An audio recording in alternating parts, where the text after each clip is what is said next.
जम्मू कश्मीर विधानसभा का सत्र चल रहा है और ऐसे में जो ग्रांट्स पर बहस हो रही है, कहीं ना कहीं जो जनहित के मुद्दे हैं, पब्लिक इश्यूज हैं, उनको जो लॉ मेकर्स हैं उठाने का प्रयास कर रहे हैं। किस तरह सदन की ऐवान की कार्यवाही जा रही है, इस पर बात करने के लिए मेरे साथ जुड़ चुके हैं कांग्रेस के वरिष्ठ नेता एडवोकेट इरफान हफीज लोन साहब, जो एमएलए है वागुरु अकरीरी के। लोन साहब, स्वागत है आपका। आपका भी बहुत बहुत शुक्रिया। एक चीज़ मैं आपसे जानना चाहूँगा, आज हेल्थ को लेकर यहाँ पर लगातार बात की गई है।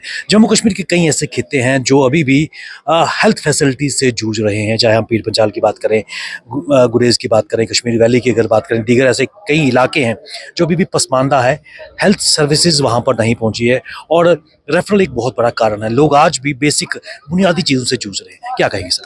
देखिए, हेल्थ एजुकेशन बाकी महकमों के साथ साथ ये भी पैरामाउंट इम्पोर्टेंस है, बहुत वाइटल सेक्टर है, चाहे हमारा हेल्थ हो चाहे हमारा एजुकेशन हो। आज ऑनरेबल मिनिस्टर साहिबा को 12 बजे रिप्लाई करना था और शायद 1 बजे वोटिंग थी, लेकिन सबने इजहार किया कि इम्पोर्टेंट सेक्टर है, टाइम बढ़ाया जाए और ज्यादा से ज्यादा लोगों को जो उनके आपने सजेशंस है इस पे बात करें और टाइम एक्सटेंड हुआ। उससे आप बिल्कुल अंडरस्टैंड कर सकते हैं कि ये बहुत अहम सेक्टर। हम आपकी बात से सहमत है और हमने जैसे एजुकेशन के बारे में हमने बात की, हमने कहा कि एक करियर काउंसलिंग की जरूरत है। Career counselling in the sense कि आप एक कोई डॉक्टर बनता है, एमबीबीएस करता है, उसके बाद पीजी करता है, उस पे इफ आई एम राइट करोड़ों रुपए खर्च आते हैं और at the end of the day वो सिविल सर्विस में चला जाता है, एडमिनिस्ट्रेटर बनता है। हमने कहा करियर काउंसलिंग होनी चाहिए।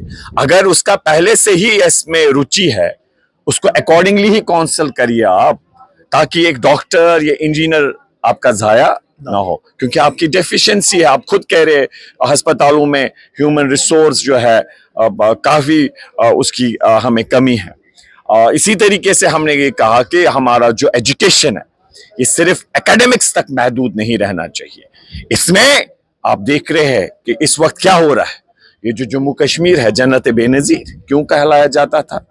इसमें सिर्फ ये खूबसूरत ऐसे बाकी जगह भी है, लेकिन क्राइम फ्री सोसाइटी, बड़ों का आधार करना, सम्मान करना, मैनर्स, मॉरल वैल्यूज, हमारे इथॉस, मेहमान नवाजी, this was one of some essentials जिससे हमें जन्नत बेनजीर कहा जाता है। तो हमने ये तजवीज रखी कि इन चीजों को इंक्लूड किया जाए इस एजुकेशन में। उसके साथ साथ हमारे इलाके से कुछ मामला थे एजुकेशन, जैसे तिलगाम हाई सेकेंडरी की बात, उठूरा की बात, स्कूल हाई सेकेंडरी की बात, हमारे क्रीड़ी इलाके में जो है, क्रीड़ी गांव जो है, वहाँ ऑडिटोरियम हमने मांग की है। तिलगाम में हमें है, हम चाहते हैं एक्सपेडाइट हो, ए के लिए पेंडिंग डिस्पोजल है, बहुत पहले इन महीनों हमने उस पर फॉलो अप किया। तो उस ये और भी मामला, वक्त कम था वहाँ। और हेल्थ के हवाले से आपने सही कहा, बहुत ज़रूरत है। और ह्यूमन रिसोर्स बिल्डिंग है तो हम बनाते हैं। मैं आपको अपने कॉन्स्टिट्यूंसी की बात करूं, एक जगह पर एक बिल्डिंग बनी है new type public health centre pattern की, लेकिन उस पर ताला है, कुछ कमी अभी इलेक्ट्रिफिकेशन थी, लेकिन वो कह रहे कि हमारे पास तो है बिल्डिंग, लेकिन ऑफिशियली इसका कोई दर्जा है नहीं, वही सब सेंटर है, न्यू टाइप नहीं है। इसी तरीके से आप क्रीड़ी हॉस्पिटल देखिए, कलंत्रा हॉस्पिटल देखिए, मैं मिसाल के तौर पे आपको कह रहा हूँ, तो वहां पर ह्यूमन डॉक्टर्स जो सैंक्शन पोस्ट है वो भी कम है। ये अक्रॉस द जे.एंड.के है। हमारा हमने बात रखी, हमारा वानी गांव एक है, गिरने वाली बिल्डिंग है लगभग मेरे अंदाज में, बहुत खस्ता हाल है। हम चाहते हैं वो नहीं बने। रिसरेपोरा में है ही नहीं building, new type public health centre building नहीं है। ऐसे मुद्दे हम चाहते हैं। हमने फिर सिक्किम्स की बात की, ओवरऑल हेल्थ को इंप्रूव करने की, उसमें हमने सिक्किम स्कीम को एग्जांपल दी। हमने कहा पैट स्कैन होता है, एक गरीब आदमी जाता, उसे कहते 2 महीने के बाद आप आना। So this is the situation. हम इनको चाहेंगे कि हुकूमत बनी है, ये जो ग्रांट्स पेश इन्होंने किए, एक मिनिस्टर साहिबा जो है, मैं उम्मीद है कि she will make the reforms जहाँ पर हमारा जो ह्यूमन रिसोर्स की डेफिशिएंसी है, एक अच्छी शुरुआत होगी इसमें सुधार लाने की, एजुकेशन में भी सुधार लाने की। और मोर इम्पॉर्टेंटली हमने एक बात रखी वहाँ पर कि हमें जो है एक क्लासिकल लैंग्वेज होती है, उसके लिए क्वालिफाई होना चाहिए, एलिजिबिलिटी शायद 5,000 करोड़ आपकी उसमें लैंग्वेज पुरानी होनी चाहिए और भी। तो मुझे लगता है जिससे बंगाली, असमी वो इसमें इंक्लूड हुई है। हम मांग करते हैं, हमने अंदर बात रखी कि हमारा जो ये है कश्मीरी ये भी उसमें आना चाहिए क्लासिकल लैंग्वेज में। तो यही मुद्दे थे हमारे, बहुत अहम सेक्टर्स है। हम चाहेंगे, आपसे सहमत है, बहुत हर जगह से यही हमें है कि भाई ह्यूमन रिसोर्स नहीं है, अस्पताल बना है, डॉक्टर्स की कमी है, पैरामेडिकल स्टाफ की कमी है, एसडीएफ वालों को तनख्वाह बेचारों को नहीं मिल रही। हम चाहते हैं उनको भी इंसाफ किया जाए।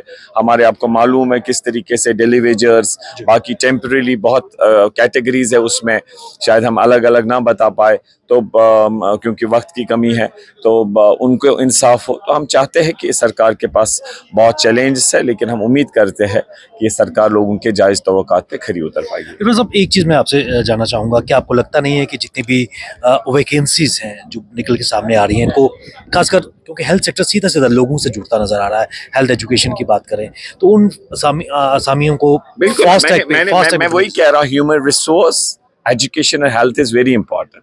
आई थिंक इसमें एक्सपेडाइट फास्ट ट्रैक पे इसमें जो भी क्रिटिकल एरिया है, हार्ट का डॉक्टर नहीं है, अंदाजा आप खुद लगा सकते हैं, जीएमसी में हार्ट का एक भी डॉक्टर नहीं है। To the referral process. हाँ, that's what I am saying.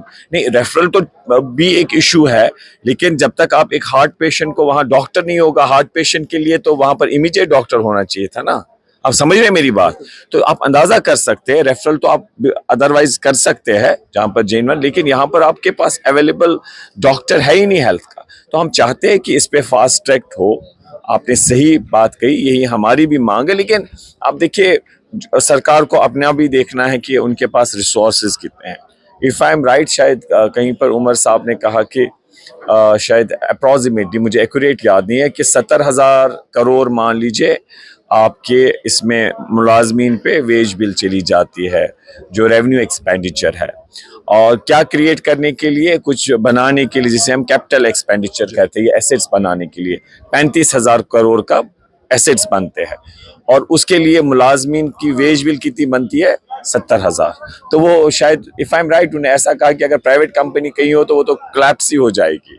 तो इसलिए सरकार के पास देखना है। हम समझते हैं कि वेलफेयर स्टेट में सरकार की रिस्पॉन्सिबिलिटी बनती है कि जो भी जेन्युइन है और जो जैसे डेलीवेजर्स बाकी है कि रिसोर्सेज क्रिएट करे और कोशिश करे कि सेंटर से भी ग्रांट्स मिले।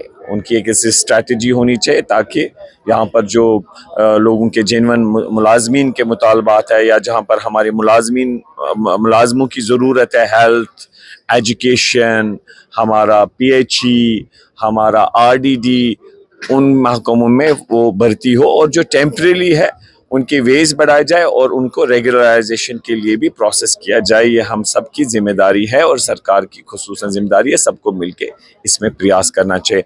हमें ये नहीं अब देखना है कि भाई हमारी वेज बिल जो है, रेवेन्यू एक्सपेंडिचर ज़्यादा है, कैपिटल इन्वेस्टमेंट कम है। मुझे लगता है उस बात को अपनी जगह आप रहने दीजिए, लेकिन प्रैक्टिकली हमें इन लोगों को इंसाफ देना होगा। शुक्रिया। बिल्कुल, चलते चलते एक चीज़ मैं आपसे जानना चाहूँगा, चैलेंजेस का सर आपने जिक्र किया। ऐसे में 5 अगस्त 2019 के बाद सीधे direct Jammu Kashmir central government के अंडर था, in the capacity of A union territory. और ऐसे में लगातार सरकार ये कह रही थी कि जम्मू कश्मीर बदल रहा है। वाकई ट्रांसलेशन बदलाव जम्मू कश्मीर में नजर आया।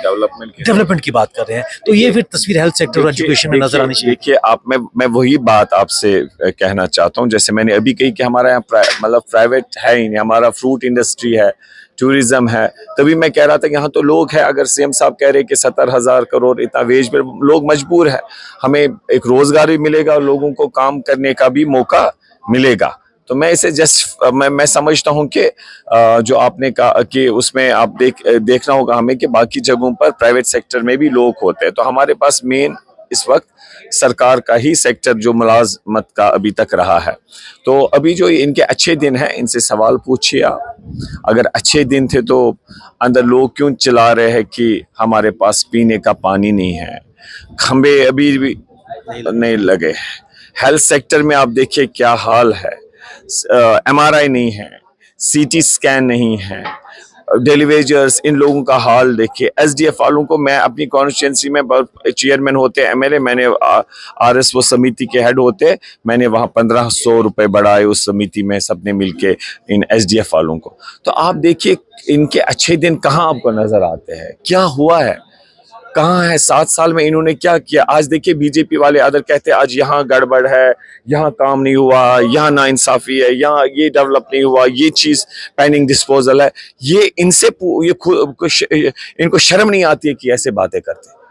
कि ये यही तो कह रहे थे बदलता कश्मीर, क्या हुआ, कुछ नहीं हुआ है। और बाकी मसले में आप देखिए क्या कश्मीरी पंडित भाई कश्मीर वापस आए, क्या यहाँ कल कुटवा का वाक़ा नहीं हुआ, मखनदीन का नहीं हुआ, छोटा बच्चा ने वरुण मारा गया, क्या कश्मीर में वसीम ड्राइवर नहीं मारा गया। तो हम चाहते इन टारगेट किलिंग्स नहीं हुई, हमें फौजी भाई हमसे जुदा नहीं हुए। तो ये क्या कहते थे 5 अगस्त हो गया तो सब सुधर गया, झूठ बोलते हैं। इनके कहने कौल और फ़ैल में काफ़ी अंतर है, काफ़ी तजाद है। तो हम उम्मीद करते हैं कि अब सारे मिलके कोशिश करेंगे कि जम्मू कश्मीर अवाम के लिए कुछ अच्छा हो और हर समस्या का बातचीत से, रिकन्सिलेशन से हल हो। बहुत शुक्रिया हमसे बात करने के लिए थे कांग्रेस के वरिष्ठ नेता एडवोकेट इरफान हफीज लोन, जिन्होंने हेल्थ मेडिकल एजुकेशन पर बात की। उन्होंने कहा कि काफ़ी कुछ करने की जम्मू कश्मीर में भी ज़रूरत है और जो केंद्र के बदलता जम्मू कश्मीर के नारे हैं वो लगातार खोखले नजर आ रहे हैं।